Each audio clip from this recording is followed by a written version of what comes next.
fellow wanderers! Welcome to Pondering the Orb, the show for great books and music. I'm your host, the wandering fantasy author Jay Record. Before we begin, please like and subscribe.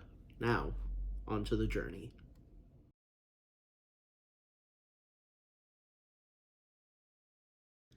It is a shame that the genre fiction scene is only now getting back to Roger Zelazny, because it could be argued that his voice defined much of the 1970s when it came to science fiction and fantasy.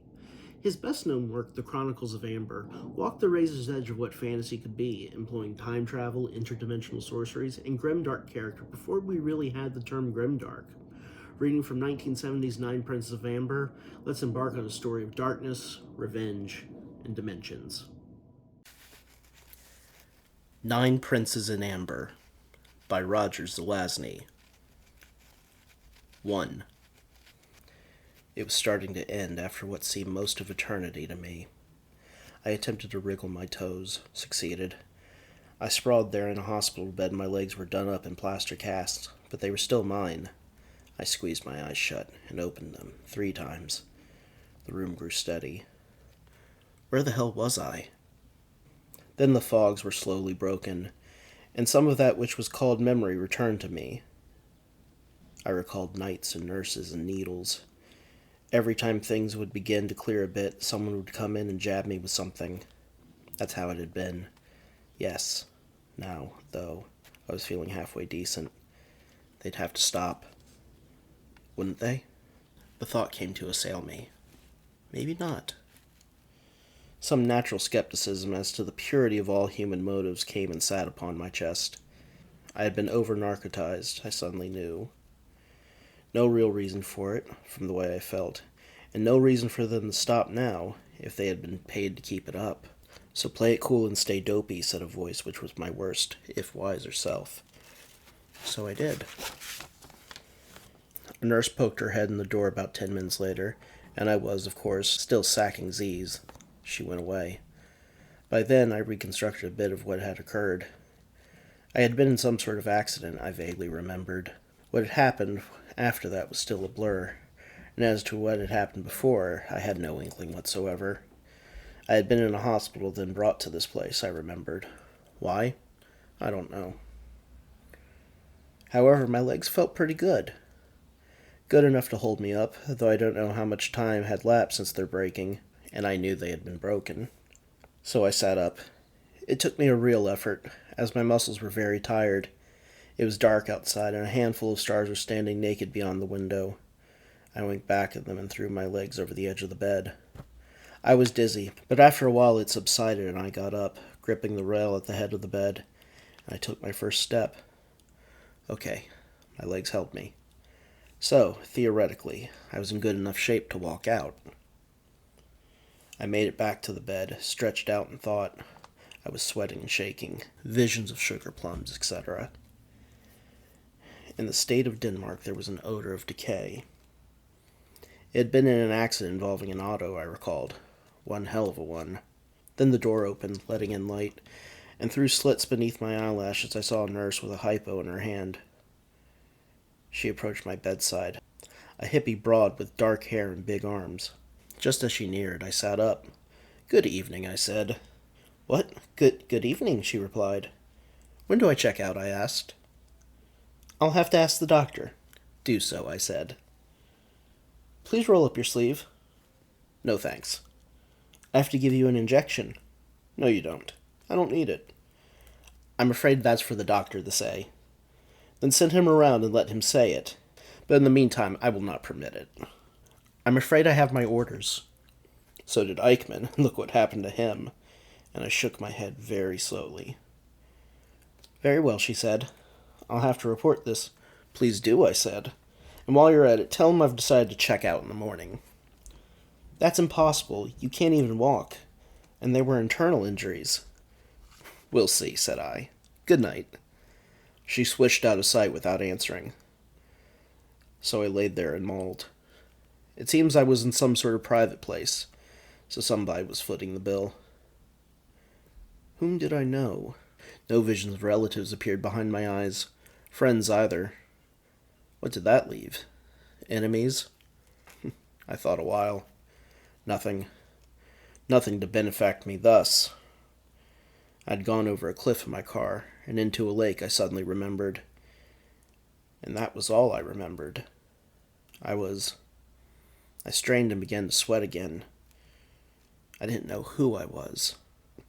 But to occupy myself, I sat up and stripped away all my bandages. I seemed all right underneath them, and it seemed the right thing to do. I broke the cast on my right leg. Using a metal strut I removed from the head of the bed. I had a feeling I had to get out in a hurry, and that there was something I had to do. I tested my right leg. It was okay. I shattered the cast on my left leg, got up and went to the closet. No clothes there. Then I heard footsteps. I returned to my bed and covered the broken cast and the discarded bandages. The door swung inward once again. Then there was light all around me, and there was a beefy guy in a white jacket standing with his hand on the wall switch. "What's this I hear about you giving the nurse a hard time?" he asked, and there was no more feigning sleep. "I don't know," I said. "What is it?" That troubled him for a second or two, said the frown. Then, "It's time for your shot." "Are you an MD?" I asked. "No, but I'm authorized to give you a shot." "And I refuse it," I said, "as I have a legal right to. What's it to you?" "You'll have your shot," he said, and he moved around the left side of the bed. He had a hypo in one hand, which had been out of sight until then. It was a very foul blow, about 4 inches below the belt buckle, I'd say, and it left him on his knees. He said, after a time. "Come within spitting distance again," I said, "and see what happens." "We've got ways to deal with patients like you," he gasped. So I knew the time had come to act. "Where are my clothes?" I said. Fuck you, he repeated. "Then I guess I'll have to take yours. Give them to me." It became boring with the third repetition, so I threw the bedclothes over his head and clobbered him with the metal strut. Within 2 minutes, I'd say, I was garbed all in white, the color of Moby Dick and vanilla ice cream. Ugly. I shoved him into the closet and looked out the latticed window. I saw the old moon with the new moon in her arms, hovering above a row of poplars. The grass was silvery and sparkled. The night was bargaining weakly with the sun. Nothing to show for me, where this place was located. I seemed to be on the 3rd floor of the building, though, and there was a cast square of light off to my left and low, seeming to indicate a 1st-floor window with someone awake behind it. So I left the room and considered the hallway. Off to the left it ended against a wall with a lattice window, and there were 4 more doors, 2 on either side. They probably led upon more doors like my own. I went and looked out the window and saw more grounds, more trees, more night. Nothing new. Turning, I headed in the other direction. Doors, doors, doors, no lights from under any of them. The only sounds of my footsteps from the 2 big borrowed shoes. Laughing Boy's wristwatch told me it was 5:44. The metal strut was inside my belt, under the white orderly jacket, and it rubbed against my hip bone as I walked. There was a ceiling fixture about every 20 feet, casting about 40 watts of light. I came to a stairway off to the right, leading down. I took it. It was carpeted and quiet. The 2nd floor looked like my own, rows of rooms, so I continued on. When I reached the 1st floor, I turned right, looking for the door with the light leaking out from beneath it. I found it, way up near the end of the corridor, and I didn't bother to knock. The guy was sitting there in a garish bathrobe at a big shiny desk, going over some sort of ledger. This was no wardroom. He looked up at me with burning eyes all wide and lips swelling toward a yell that they didn't reach, perhaps because of my determined expression. He stood, quickly. I shut the door behind me, advanced, and said, "Good morning. You're in trouble." People must always be curious as to trouble, because after the 3 seconds it took me to cross the room, his words were, "What do you mean?" "I mean," I said, "that you are about to suffer a lawsuit for holding me incommunicado, and another one for malpractice, for your discriminate use of narcotics. I'm already suffering withdrawal symptoms and might do something violent." He stood up. "Get out of here," he said. I saw a pack of cigarettes on his desk. I helped myself and said, "Sit down and shut up. We've got things to talk about."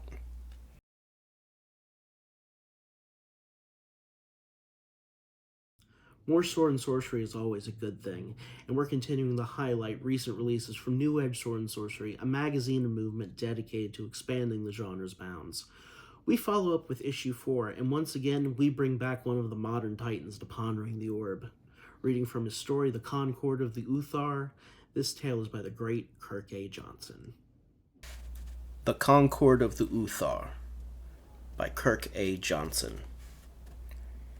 Seawater sprayed into Nagara's face as he spewed his breakfast over the side again. He turned to Lamin, whose fits of laughter echoed over the waves, and rolled his tired eyes at him before turning back to hurl anew. No matter how much Nagara tried, he couldn't understand why the sea-sickness held him so tightly this time. He had sailed in gals up and down the rivers of Mabor, and never once lost his meal until now. Lamin already knew stealing food from the merchant's pot would not go well. He mused that the merchant most definitely had an iron stomach. Exhausted with the laughter of Nagara's bad decision, Lamin sighed and lounged back against the mast, adjusting a large eye patch, ensuring his left eye stayed hidden. It was missing a pupil, which looked like a white spot surrounded by gouged and marred black-brown skin. People tended to try to kill him for this, either some young warrior looking to make a name for himself or a bush witch wanting to destroy him. They saw it as a sign of evil possessing his soul, an unnatural thing that had to be dealt with. But for him, it was his access to occult powers that even he couldn't fully understand. Only Nagara knew he could see with it, which saved him on more than one occasion. After a while, Nagara joined Lamin by the mast. Taking off his once clean tunic, he mopped the seawater from his face and crest of kinky hair. "I've been poisoned," he said, wiping the drool from his mouth. "You poisoned yourself," Lamin replied, rubbing his bald head. "I overheard the cook scheming to piss in Marcoon's oxtail stew. I don't blame him. Marcoon is not very well liked, but pays well." "And you couldn't warn me?" "You were so adamant about deserving better, instead of lowly crewman's fare." Lamin shrugged. "I didn't think you'd care." "Is that how you treat your apprentice?" "You're not my apprentice," Lamin growled. "And I'm not your mentor. We are no longer with the Iron Corpse Society. Expulsion means just that. We were lucky to escape." "Of course I am. What would you do if you had no one to look after?" "I couldn't bear the thought of a man of your years walking pointlessly across the world." Lamin sighed. He thought it best to daydream of other things instead of debating a man with a belly full of piss stew. Then, as if on cue, Nagara jumped up and stuck his head over the side to resume emptying his stomach once more. Lamin couldn't help but giggle as he looked up at the triangular sail swelling with the wind while Nagara prayed and gagged. They were 2 days out of Tokar, sailing southeast in a great 2-mast merchant gal. Blessed with strong winds, the yellow Drossa's prow cut through the foamy spew like a sword's edge, making its seasonal trade journey into the eastern Urus to the island of Uthar. The business of bodyguards was new to Lamin and Nagara. After their expulsion and escape from the society, they found earning coin in precarious adventure, to say the least, especially when outlawed by one of the most dangerous assassin societies of the Mabor continent. So, fresh out of ideas, Lamin gave in to Nagara's ideas to become hired swords for overseas traders. "Let's explore new lands and opportunities across the Eastern Sea. We shouldn't shackle ourselves to lands and people of the interior," Nagara had argued. But that's not what convinced Lamin. It was knowing that Nagara was prone to trouble, and that kind of excitement he reluctantly admitted to enjoying. When they made landfall on the shores of Uthar, majestic mountains greeted them with lush cover of green jungle, blanketing their sublime summits. Colorful birds perched atop the trees, cawing in melody with the wild hoots of the unforeseen forest monkeys. Lamin gaped in awe at the verdant canopy of life that marked the beach as a patch of brightly colored tents sat just outside from under the shading trees. He noticed stone-carved totems facing them from the jungle borders, and the dazzling colors startled him. They reminded him of the wooden masks of the peoples of the northeastern jungles of Mabor bordering the Zarma's desert territories. His left eye began to throb. It started doing that after a particular mission in Dabi with the giant sun. It was a warning that sorcery was present. He adjusted his sword. As the yellow Drossa moored onto the shallows, the crew dropped the stone anchor and readied several canoes for departure. Nagara, excited at the prospect of steady ground, leapt into the shallows and waded to the shore towards the soft, giving sand. It was such a blessed sight for him that he dropped to his knees and immediately kissed the ground. As he did, islanders swarmed out of the dunes overlooking the beach from their tents. Many had baskets, while others waited with bundles of fabric or great amphoras hanging from bamboo poles. Nagara, now on his knees, silently watched him. As far as he was concerned, no one looked dangerous. Marcoon, the merchant and money behind this enterprise, appeared beside him, wearing a yellow and blue bazin robe with gold trim. Markoon pinched Nagar's elbow, bringing him to his feet, and whispered, "Never precede me, or move without my leave." Nagar ignored him and brushed the sand from his mouth as Lamin walked up beside him, measuring the onlookers. "And you, Patchy," Markoon said, "stay close to me." He thought Lamin carried himself better than Nagara, so having him close made him look more important. As Markoon approached the villagers, a barrel-chested man in sleeveless, gold-embroidered cotton robe walked down the sandy trail toward him. Lamin suspected that this was the island's chief. Jewels and golden bracelets adorned his arms, while gold coins dangled from his ears. He was as round and hefty as Markoon, with more muscle and a less disarming grin when he flashed his gold tooth. "Suba!" Markoon called and embraced him in a big hug. They took turns lifting each other off the ground before parting and addressing themselves formally, rubbing the palms of each other's hands while inquiring about their family's health and spiritual well-being. "You!" Markoon pointed at Nagara. "Call down the goods. We'll establish trading stalls and blankets here," and then waved him away. Nagara sucked his teeth before sauntering slowly to the ship. He looked back to see if Markoon was annoyed, and smiled at Markoon's sneer. By noon, makeshift stalls stood in the sand, while laid-out blankets displayed trinkets and clayware for trade, and forests stacked next to one another were filled with rich brews and heady wines. The beachside bazaar commenced, with haggling traders and thrifty islanders looking for the best prices and the best offers, with their values being dictated by the hands in front of them. Lamin and Nagara sat just outside the silk tent Markoon had set up for himself and Suba. Nagara sat up straight so his newly cleaned tunic could properly display his muscled shoulders and chest, while Lamin placed his short sword on his lap. He then removed a short axe from his sash and hung it over his neck. There, they listened to the two business partners drink and gossip the day away. "I tell you, my friend, things have not been the same since last season's visit," Suba said. Markoon sipped from his bowl of Kuba berry wine. "I notice there seems to be more color among the beaches, and the birds are more numerous than ever." He closed his eyes and took a deep inhale of the contents. "I can only imagine this new flourish of life has added to this season's harvest. The fragrance is amazing. This must be your best batch yet." "You mean last. What you hold there is the last of this season's Kuba berries. After that, I cannot guarantee any more." Then Suba leaned in close to Markoon's ear and whispered, "There has been talk of the returning, and of renewing the Concord of Cousins." "The returning? The Concord of Cousins?" "The sorceress who once ruled this island is coming, or has come. That is the talk from the tribes further inland. They have commandeered this season's harvest and have outlawed exportation and processing for foreign use. It has been decreed a sacred crop for the goddess. This is the ancient treaty between men and beast. As it is taught, beasts and mortals are cousins in this world. When we first opened their eyes to this world, the beast taught us to survive. That's how we began to learn, to live.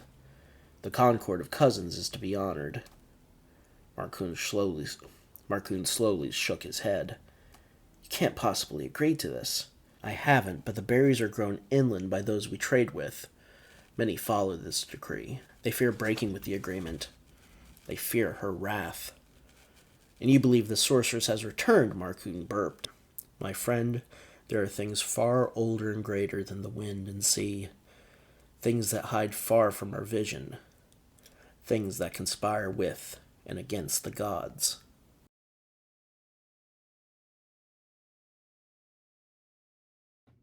As always, Finland is producing a plethora of great new melodic death metal bands. This Arctic hotbed has already given us some of the greatest acts of metal, including Children of Bodom, Insomnium, and Sifrim, so many more. But now we enter more Subita, four upstarts from Oulu, Finland, scratching to make their mark. Taking from their 2020 album Extinction Era, this song is titled "The Ocean Will Know My Name."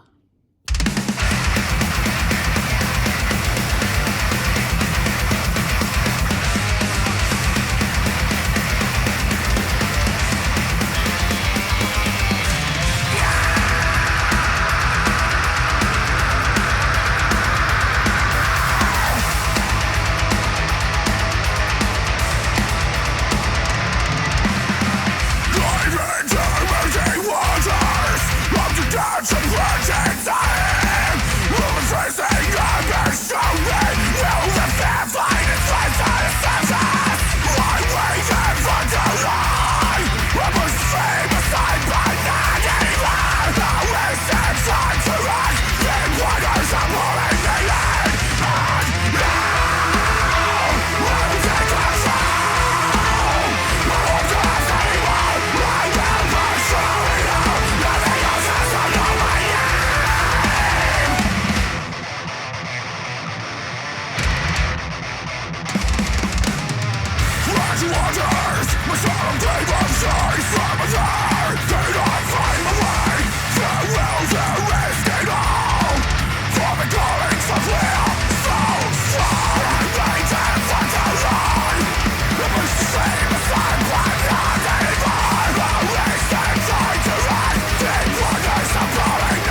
When I first started pondering the orb and I decided to feature Synthwave and its associated genres, the choice was made during the pandemic when the world had shut down and all of us were seeking some sort of hope. Synthwave was there for me in those dark days, and one voice in particular. I'm proud to play for you the first true singer to appear on this show, who is at the vanguard of synth pop and synth rock. A name that needs no introductions, for he is one of our best. I'm honored to introduce you all to the music of OLLIE WRIDE. Taken from his latest 2025 album, Pressure Point, this song is called Holy Drug.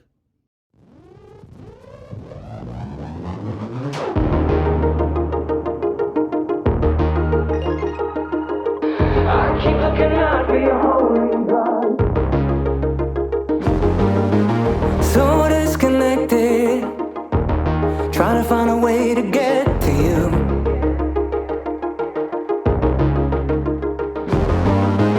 Never suspected that you and I would have to choose.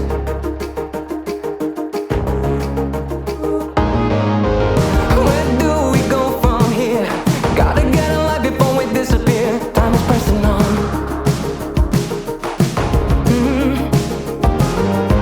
Cause we're not the only ones trying to get a grip on whatever comes. Gotta seize it.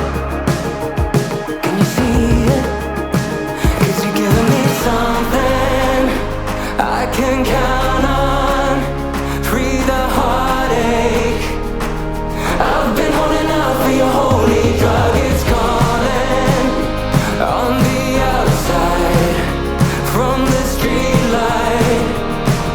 I keep looking out for your holy drug. I keep looking out for your holy drug. So introspective, trying to catch your breath from the news.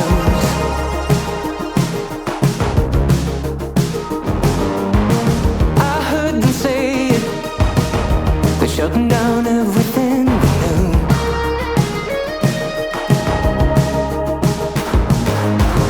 So unexpected, we gotta get a handle, gotta make it clear what's going on.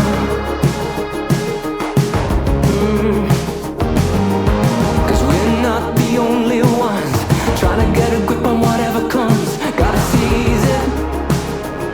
Can you see it? Cause you're giving me something I can count on. Free the heartache. I've been holding out for your holy drug. It's calling on the outside from the streetlight. I keep looking out for your holy drug.